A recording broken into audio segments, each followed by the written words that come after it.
YouTube, ça a fait bienvenue encore sur channel pour là pour une nouvelle vidéo, un autre épisode dans Zen.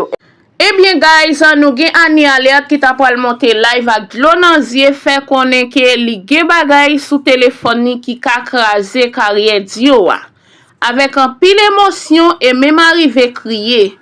Artiste la fait connaître gen un animateur qui a plaidé en m'aider li levé tout fanatique Dio à contre li.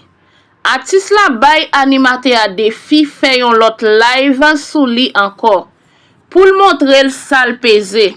Li di la plage tout kakachata de Dio dans la rue. Ani fait connaît li gen bagay nan mel ki ka krasé ichemay la. Eh bien guys, Ani monte live fait connaît animateur a plaidé en merdel.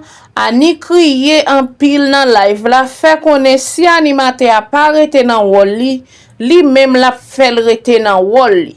Moi invite ou bay vidéo sa yon like, abonner ak channel la si ou poko faire ça, partager ak yon l'autre ami pour être connecté avec nous.